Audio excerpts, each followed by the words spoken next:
السلام علیکم۔ اگر آپ کو بھی لگتا ہے کہ یہ تھرکتا ہوا جسم کوئی رقاصہ ہے یا ہالی ووڈ بالی ووڈ فلم کی کوئی ایکٹر ہے تو یقیناً آپ غلط سوچ رہے ہیں۔ یہ نہ تو کوئی رقاصہ ہے، نہ ہی اس کا تعلق فلمی دنیا سے ہے،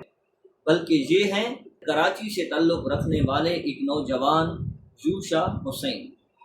اور جو ڈانس یہ پرفارم کر رہے ہیں، رقص کی دنیا میں اسے نام دیا جاتا ہے بیلی ڈانس کا، اور اس رقص کو سیکھنا اور اسے پرفارم کرنا ہر کسی کے بس کی بات نہیں ہے، بلکہ اسے سیکھنے کے لیے کئی مہینوں سالوں کی محنت، مشقت اور ریاضت کی جاتی ہے۔ جسم کے نچلے حصے، پیٹ کے پٹھوں اور کمر کی بے پناہ فلیکسیبلٹی درکار ہوتی ہے،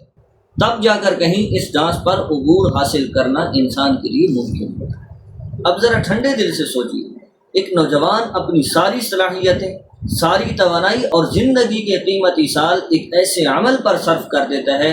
جس کی حوصلہ افزائی کسی بھی ذی شعور اور باحیا معاشرے میں ناممکن ہے۔ اور اس سے زیادہ حیرت کی بات پھر یہ ہے کہ ایسے نوجوان کو مین اسٹریم ٹی وی چینلز اور مارننگ شوز میں مدعو کیا جاتا ہے، اور اس کی کہانی یوں سنی جاتی ہے کہ گویا اس نوجوان نے کوئی بہت بڑا کارنامہ سر انجام دے دیا۔ کروڑوں کی آبادی میں کسی ایک آدھ شخص کا ایسے عجیب و غریب شوق پالنا یہ اتنا حیرت انگیز نہیں ہے، بلکہ تعجب اس بات پر ہے کہ ہمارے میڈیا اور سوشل میڈیا پر پروموٹ اس چیز کو کیا جا رہا ہے،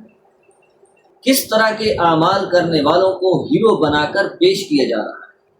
اور آنے والی نوجوان نسل کو کیا پیغام دیا جا رہا ہے، ان کی ترجیحات کو، ان کے رجحانات کو کس طرف موڑا جا رہا ہے، یہ سوچے بغیر کہ ہماری اسلامی روایات، ہماری اسلامی اقدار اور ہمارے حیا کے کلچر پر اس کے کتنے منفی اثرات مرتب ہیں۔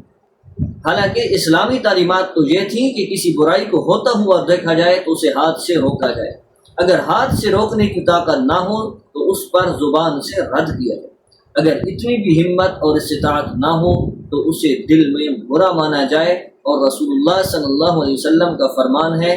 کہ یہ دل سے برا جاننا یہ ایمان کا سب سے آخری درجہ ہے۔ تو جب اس طرح کی چیزیں سامنے آتی ہیں اور ہماری طرف سے اسے پروموٹ کیا جاتا ہے، اس کی حوصلہ افزائی کی جاتی ہے اور اس سے برا بھی نہیں سمجھا جاتا، تو ہمیں سوچنا یہ چاہیے کہ پھر ہم ایمان کے کس درجے پر کھڑے ہوئے۔